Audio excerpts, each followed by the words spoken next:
자, 12월 20일 비트코인 시장 확인 한번 해보도록 하겠습니다. 자, 비트코인은 46,200달러. 자, 비트코인이 어제 결국은 또 한번 여기 폴링 엣지의 리지스던스 라인을 터치를 하고 밑으로 빠지는 걸 볼 수가 있습니다.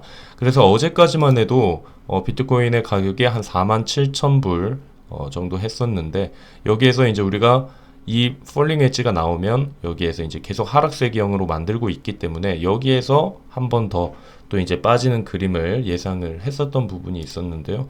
결국은 또 이런 식으로 이제 여기에서 애매했던 부분이 하나가 있습니다. 여기에서 다른 곳 같은 경우에는 봉 마감을 어느 정도 채워주는 그림들이 있었죠. 하지만 여기는 진짜 단순히 꼬리만 이렇게 잠깐 올라갔단 말이에요.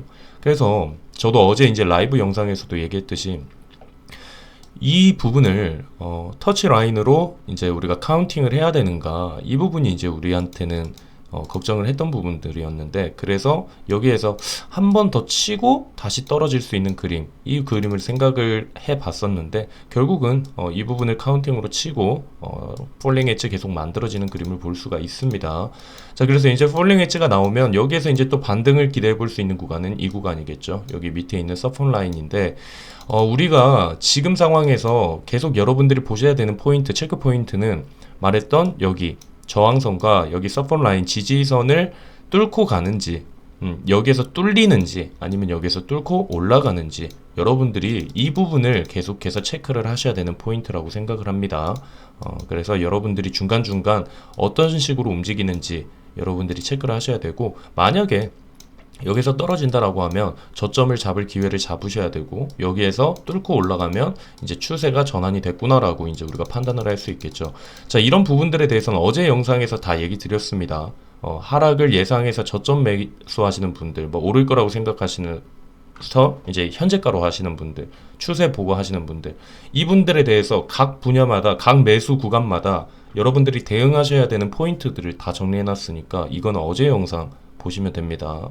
계속 같은 얘기를 하는 거라서 어제의 영상을 좀 참고해 주시면 될 것 같고, 자, 일단은 결론은 폴링 엣지가 나옴으로 인해서 다시 한번 여기에서 밑으로 빠지는, 여기를 좀 빨리 뚫어줬으면 좋겠는데, 하지만 여기 지금 이 구간에서 언제 여기를 뚫을지 모릅니다. 이게 어디까지 내려갈지를 몰라요.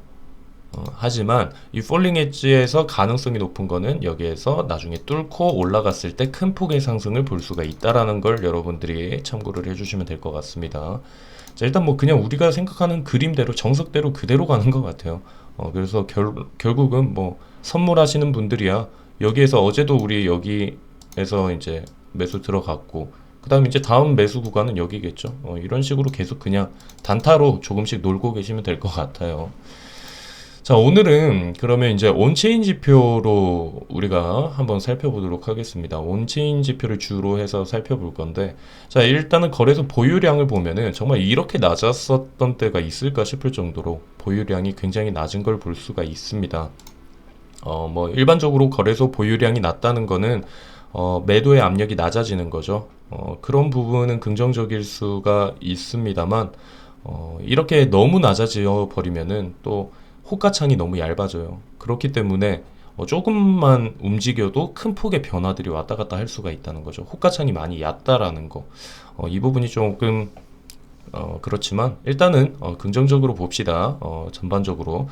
자, 그 다음에 여기 이제 레버리지 비율. 이제 여기가 이제 또 걱정되는 부분인데, 레버리지 비율 같은 경우에 지금 또 상승을 크게 하고 있습니다. 하고 있지만, 자, 일단 이 부분은 계속 신경 써야 됩니다. 제가 레버리지 비율 같은 경우에는 높으면은 결코 좋다고 얘기를 안 했다 했죠. 왜냐면 바닥에서 이제 레버리지 비율도 청산이 어느 정도 되고, 레버리지 비율이 올라가는 그림에서는 비트코인이 같이 올라갈 수 있는 그림이 함께 나올 수가 있지만, 지금 같은 경우에는 여기에서 디커플링 돼서 움직이고 있는 걸 볼 수 있죠. 보통 가격에 따라서 어느 정도 동기화가 커플링이 되어 있거든요. 하지만 이렇게 완벽하게 디커플링이 되어 있다. 자, 그러면 우리가 노려볼 수 있는 그림은 어떤 그림이냐? 여러분들 잘 보세요.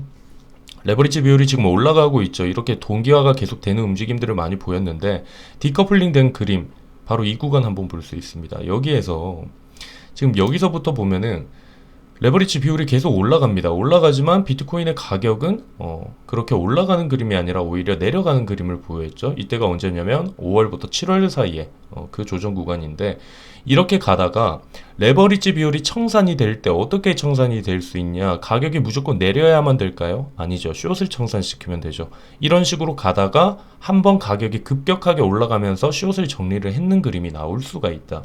그래서 우리 같은 경우에도 지금 이렇게 가격이 동기화가 돼서 움직이는 게 아닌 비트코인의 가격이 점점 밑으로 내려가고 있는데, 이 부분이 차이가 있는 거예요. 비트코인의 가격이 올라가는데 레버리지 비율이 높아진다, 같이 따라가서 높아진다라고 하면 어느 순간 무너질 확률이 크겠죠. 하지만 반대로 여기에서 지금 계속해서 가격은 내려가고 있는데 레버리지 비율이 높아진다? 그러면 이걸 청산시키는 방법은 뭘까요? 여기에서 치고 올려버리면 여기에서 다시 밑으로 빠지는 그림이 나올 수가 있다. 그래서 이 레버리지 비율도 이렇게 같이 올라갔을 때는 걱정을 많이 했었는데, 오히려 지금 디커플링 되면서 이런 움직임이 나오면 나중에 이 부분 지금 내려가는 게 치고 올라가면서 이 비율을 해소를 시킬 수 있다. 이런 식으로 여러분들이 조금 긍정적으로 봐줄 수도 있는 부분이 있다라는 점 생각을 해주시면 될 것 같습니다. 자, 다른 온체인 지표들을 살펴볼게요. 여기 익스체인지 넷플로우나 아웃플로우, 인플로우 이렇게 보면은 일단 전체적으로 거래량이 많이 없습니다. 여기 지금 거래소 유입량을 보면은 10K 정도, 한 10,000개 정도 이렇게 움직이는데 많이 낮아요. 지금 보면은 최저점이죠, 거의. 거래소의 유입량 자체도 적습니다. 유입량 자체, 죄송합니다. 아웃플로우, 유출량 자체도 적고요. 여기 인플로우 같은 경우에도 적어요. 그래서 지금 전체적인 움직임이 다 둔화가 돼 있다. 근데 여기에서 이 all exchange잖아요. 이제 거래소 전부를 본 건데, 여기에서 이제 파생 상품이 있어요. 딜리버리블을 보면은 여기에서 지금 파생 상품, 이제 파생 상품 같은 경우에 오히려 여기 7K 정도를 하고 있죠. 한 7,000개 정도가 움직이는 거예요. 그러면은 여기 넷플로우 말고 이제 인플로우 보면은, 자, 인플로우가 한 8K, 여기 아웃플로우 7K, 이제 여기에서 차익을 계산을 해봅니다. 그러면 실제로 이제 여기 선물 거래나 뭐 옵션 거래 이런 거겠죠. 파생 상품이니까. 하지만 실제로 선물의 유출 유입을 보게 되면은 2K 정도밖에 안 돼요. 유출량은 2K, 여기 유입량은 1.7K, 여기 2.9K. 그러니까 지금 시장 자체가, 현물 거래 시장 자체가 지금 너무 조용하고 움직임 자체도 없다라는 겁니다. 정말 조용해요. 이렇게 거래량이 없는 적은 정말 드뭅니다. 이렇게 10K 이렇게 있는 것도 지금 최저점인데, 그 와중에 여기 파생 상품의 거래가 3분의 2를 차지하고, 진짜 현물 거래는 정말 지금 없어요. 이런 움직임이 보입니다. 이 부분을 우리가 좀 체크를 해야 되는 부분인데, 하지만 여러분들께 말씀드리는 거, 여기 보이시죠? 익스체인지 거래소잖아요. 거래소 말고 숨겨진 우리가 볼 수 있는 것들을 한번 찾아봅시다. 보면은 뭐 여기 이때까지는 거래소에 있었던 내용들인데, 거래소에선 당연히 움직임이 죽었죠. 하지만 여기 말했던 것처럼 여기 토큰 지금 움직임들, 거래량, 그리고 여기 같은 경우에 보시는 것처럼 이 거래소에서 움직임의 비율. 자, 이거를 그냥 제가 여러분들이 보기 편하게 제가 만들어 드릴게요. 자, 봅시다. 자, 빠르게 만들어 볼게요. 자, 일단 여기 비트코인 가격이 있고요. 우리가 아까 말했던 거, 잠시만요. 자, 말했던 거 우리가 이제 인플로우 한번 보고요. 인플로우랑 그리고 아웃플로우를 여기에서 이제 살펴볼게요. 자, 인플로우, 아웃플로우를 보게 되면은 아까 말했던 것처럼 그냥 보기 편하게 이제 말씀드리면, 지금 보세요. 여기에서 거래량 자체가 예전과 다르죠. 지금 예전보다 거래량 평균 자체가 지금 이때까지만 해도 여러분들이 보시는 것처럼 이때만 해도 계속해서 이렇게 거래량들이 이렇게 많이 터졌어요. 많이 터지는 움직임을 우리가 봤었는데, 지금 여기 같은 경우에는 전체적으로 유입량도 적고 유출량도 낮다. 이렇게 거래가 지금 거래소에서 활발하게 진행이 되지 않고 있다라는 걸 여러분들이 볼 수가 있는 거겠죠. 자, 그러면 지금 우리가 아까 말했던 것처럼 거래소는 지금 이런 식으로 움직이지만, 그럼 우리가 다른 걸 한번 살펴봅시다.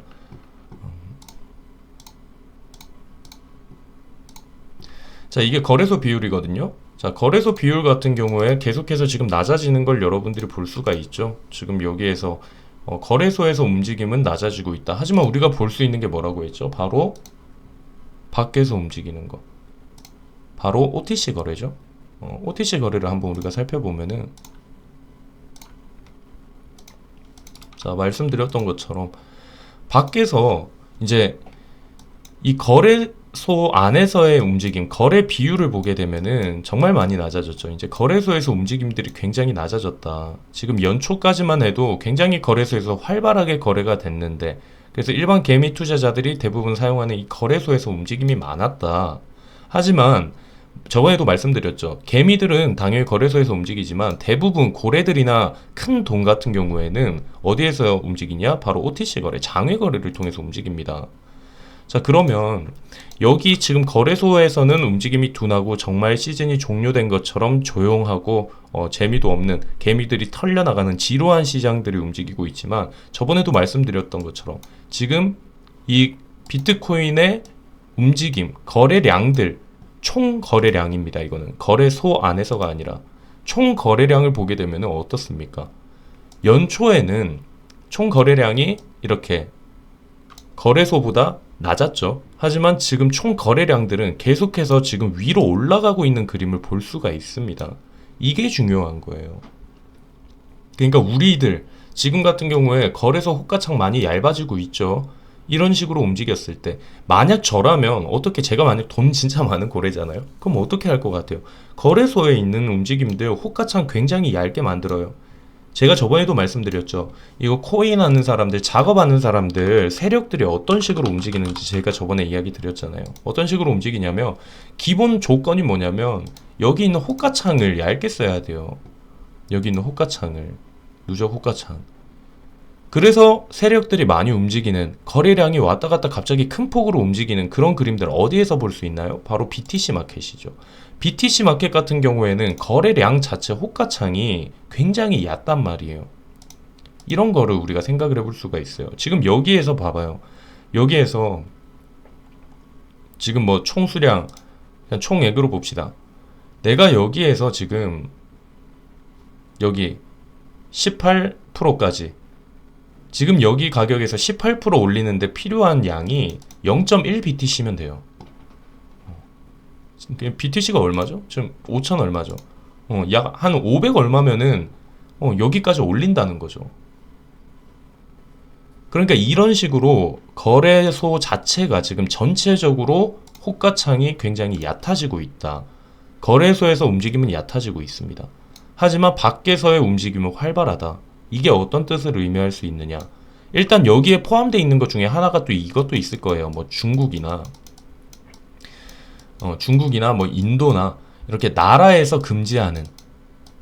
금지를 했기 때문에, 그래서 거래소 자체가 이제 없어지는 경우들이 있기 때문에, 운영 서비스를 안 하는 경우가 있기 때문에 이런 현상이 나타날 수도 있긴 합니다. 하지만 이 정도 폭의 움직임을 보려면 여기 같은 경우에는 OTC가 지금 굉장히 활발하게 일어나고 있다. 좋아요. 나라에서 금지시킨다라고 생각을 합시다. 그래도 밖에서는 계속해서 거래가 움직이고 있다라는 겁니다. 여러분들이 이 부분을 잘 체크를 해 놓으시면 좋을 것 같아요. 그래서 뭐 과거 같은 경우에도 이제 이렇게 하니까 차트가 좀 작네요. 과거 같은 경우에도 이런 식으로 밖에서 거래소에서 움직임이 이제 크게 나오죠.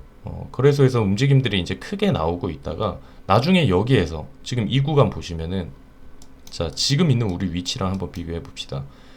여기 같은 경우에도 거래소에서 움직임들이 활발하게 일어났습니다. 그쵸? 일어났는데 여기에서 갑자기 이제 거래소 움직임이 둔화가 되는 시기가 있었죠. 바로 이때입니다. 이때 거래소에서 움직임이 둔화가 돼요. 이렇게 둔화가 됐는데 여기서 몇 프로가 움직인 거죠? 여기에서 이제 코로나 때 이제 그 부분인데, 여기에서 순식간에 어떻게 됐느냐? 가격이 폭락을 하죠. 지금 여기 우리가 뭐 보는 패턴 뭐 대부분 비슷하게 보던 여기 뭐 ABC처럼 이런 식으로 움직임을 볼 수가 있죠. 그래서 여기에서 가격이 빠르게 내려갑니다. 그렇죠? 자, 빠르게 이렇게 내려갔는데 중요한 건 뭐냐면 이때 같은 경우에도 그래요. 여기에서 거래소의 움직임 같은 경우에는 밑으로 낮아졌습니다. 사람들의 관심이 점점 빠지고 있는 거죠. 하지만 그때도 어떻게 됐냐? 밖에 토큰 거래, 지금 OTC 거래는 활발하게 일어났다라는 거죠. 그럼 그 이후에 어떻게 됐는 거죠? 그 이후에는 이런 식으로 상승을 해줬다라는 겁니다. 그렇기 때문에 지금 제가 말씀드리는 거는 자, 이 온체인 지표도 참고하는 용입니다. 무조건 정답이라고 얘기를 하는 게 아니라 지금 우리가 보고 있는 여러분들이 그냥 단지 볼 수 있는 그냥 그 앞에 있는 것들 그냥 업비트만 보고 있는 그 상황보다 실제로 이 거래 유통량이나 여러 가지 차트들 온체인 지표를 분석을 하다 보면은 희망이 생겨요. 솔직히 그냥 업비트 이거 차트 딱 켜고 여기에서 그냥 비트코인 이렇게 치잖아요. 이 차트 보면은 답 안 나와요. 답이 안 나옵니다. 하지만 아까 말했던 것처럼 온체인 지표들 상으로는 충분히 오를 수 있는 가능성이 있다라는 거 여러분들께 이야기를 드리고 싶어요. 자, 그러면 이제 지금 상황에서 이제 여러분들이랑 이야기 드릴 거 그러면 차트로 한번 볼게요. 차트로 한번 보면 이 부분만 얘기하고 마무리할게요. 일목구름표 한번 살펴볼게요. 자, 우리가 말했던 것처럼 이 비트코인 같은 경우에는 여기 19년부터 시작을 해서 1, 2, 3, 4, 5파동까지 지금 진행이 되는 5파동의 그림이라고 생각을 하는데 여기 같은 경우에 우리가 볼 수 있는 게 자, 일목구름표상으로도 보통 여기 있는 구름 있죠. 여기 구름 위쪽으로 올라갑니다. 그게 이제 상승 추세를 의미를 하는 건데요. 여기 1파동일 때도 여기 구름 위로 올라가는 걸 볼 수가 있죠. 그리고 여기 이제 2파동 때는 구름의 밑부분으로 지금 빠져 있는 걸 볼 수가 있죠. 자, 그리고 다시 3파동이 시작됩니다. 3파동이 시작됐을 때 여기에서 위로 구름의 윗부분에서 움직이는 거 볼 수가 있고 여기에서 4파가 진행됐을 때 구름의 밑부분으로 빠졌죠. 자, 그러면 지금 5파 같은 경우에는 어떻게 되느냐? 이렇게 올라가고 있습니다. 올라가고 있다가 지금 구름 밑으로 빠졌어요. 이게 중요한 포인트예요. 원래 54K가 우리 데드라인이라고 했었죠. 그래서 우리의 지금 가파르게 연말로 1억 갈 수 있다는 그 관점은 파기가 된 겁니다. 그 의미로 제가 시즌 종료라고 계속 얘기를 했다라고 여러분들께 이야기를 드렸고 지금 여기에서 지금 빠졌는데 그러면 이제 이거 시즌 끝난 거 아니냐. 솔직히 그렇게 생각할 수 있어요. 저도 그렇게 생각하기 가끔 들어요. 왜 그러냐면 여기에서 지금 이렇게 빠졌잖아요. 근데 이것만 보는 게 아니죠. 이것만 보는 게 아니라 이 부분으로 한번 살펴볼게요. 우리가 이 차트를 200일선, 이동평균선들을 합쳐서 볼게요. 일단 파동이 시작되면 200일 평균선의 윗부분으로 올라갑니다. 여기서 조정 구간에는 여기 200일 평균선, 하얀색 선 아랫부분으로 움직이는 걸 볼 수가 있고요. 그 다음에 3파 시작될 때 이 구간도 위에서 움직이는 걸 보고 4파 같은 경우에도 여기 200일선이 뚫리는 그림을 볼 수가 있습니다. 지금 자리가 좀 위험한 자리긴 해요. 하지만 지금 보시면 여기 같은 경우에는 어떻게 됐나요? 4파 이후에 여기에서 지금 뚫릴까 말까 하고 있죠. 근데 이런 부분이 언제도 있었냐? 여기도 있었잖아요. 여기 우리 9월 같은 경우에도 여기 200일 평균선, 여기 장기 이동 평균선의 밑부분으로 잠깐 빠졌습니다. 하지만 여기에서 회복만 하면 된다라는 거예요. 그래서 이게 웃긴 게 보면은 우리 같은 경우에는 이 생각을 했었잖아요. 1, 2, 3, 4, 5 뭐 이런 식으로 이제 갈 거라고 예상을 했었잖아요. 근데 우리가 말했던 지금 이 라인, 여기에서 지지를 하는 이 라인이 있었는데 이 라인보다 지금 더 밑으로 내려갔습니다. 그쵸? 더 밑으로 내려갔는데 그럼에도 불구하고 이때와 다릅니다. 이때는 200일 평균선의 밑부분에 위치를 했고 지금은 200일 평균선 윗부분에 위치를 하고 있죠. 이런 부분들을 살펴보면은 지금 위치가 지금 평균선의 밑부분으로 하향하고 있는 추세도 아니고 지금 자리만 잘 견뎌준다면 충분히 다시 올라갈 수 있는 힘은 있다라고 저는 생각을 합니다. 그리고 아까 말했던 일목구름표상 같은 경우에도 여기 이거 주봉으로 우리가 체크를 또 해보면 달라요. 주봉으로 우리가 체크를 해보면 1파동부터 시작을 해서 여기서 올리고 밑에 빠지고 다시 이제 위로 올렸고 그 다음에 여기 4파까지도 지금 힘 자체가 여러분들이 생각을 하셔야 되는 건 이때부터 정말 많이 올랐어요. 정말 많이 올랐기 때문에 여러분들이 근데 대부분 진입하시는 분들, 이번에 진입하셨던 분들 같은 경우에는 언제 진입했어요? 바로 이때 진입했잖아요. 여러분들은 연초나 이렇게 뒤늦게 움직이신 분들 같은 경우에는 당연히 지금 가격이 높죠. 하지만 여기 연초 뭐 2020년부터 시작하신 분들은 지금 가격도 굉장히 높게 생각을 하고 있는 거죠. 그래서 제가 말씀드리고 싶은 건 주봉상으로 우리가 봤을 때도 여기에서 지금 아직 이 주봉이 깨지지 않았다. 주봉상으로는 아직까지도 여기 윗부분에 위치를 하고 있다라는 겁니다. 그렇기 때문에 여러 가지 차트를 보니까 저 같은 경우에는 충분히 올라갈 수 있다는 그림이 보인다고 생각을 해요. 그러니까 아까도 말했던 것처럼 지금 여러분들이 지루한 시장 당연히 보낼 것 같습니다. 왜냐? 말했던 것처럼 거래소에서 움직임이 없으니까. 거래소 자체에서 지금 뭐 인플로우나 아웃플로우, 넷플로우 자체가 지금 없잖아요. 하지만 우리가 모르는 밖에서는 많은 움직임들이 지금 일어나고 있다. 그리고 과거에도 이런 식으로 밑으로 갑자기 거래소에서 움직임들이 둔화가 되고, 하지만 밖에서 거래소가 갑자기 활발해지면서 나중에 치고 올라가는 이런 그림이 나왔었다라는 거죠. 그렇기 때문에 온체인 지표상으로 여러분들이 기대를 할 수 있는 부분들이 있으니까 여러분들이 조금 힘내시길 바라겠습니다. 자, 일단 오늘 영상 여기에서 마치도록 하고요. 마지막 이제 아까 얘기하려고 했던 부분 중에 하나가 우리 이동평균선 같은 경우에도 그래요. 이동평균선도 보면은 여기 200일선 이제 움직임이 둔화가 될 때 여기에서 200일선 여기 하얀색 선에 이 나머지 이동평균선이 뚫고 올라갑니다. 그리고 조정 때는 밑으로 내려가고요. 여기서 다시 한번 모든 게 뚫고 올라가죠. 하얀색 선보다 200일 평균선보다 지금 위에서 움직이고 있고, 그 다음에 여기에서 지금 또 밑으로 다 빠졌다가 다시 올라왔고, 지금 현재 위치 어디예요? 어떻게 보여요? 아직 200일 평균선 뚫리지도 않았습니다. 이때 보세요. 이때 같은 경우에는 여기 200일 평균선 다 뚫렸거든요. 이게 이제 이렇게 보니까 이제 이게 4파가 되는 거죠. 하지만 지금 같은 경우에는 여기 200일 평균선 뚫리지도 않았어요. 그러니까 여러분들이 너무 부정적으로 생각 안 하셨으면 좋겠습니다. 자, 일단 오늘 영상 여기서 마치고 선물하시는 분들은 나중에 라이브를 키던지 하도록 하겠습니다.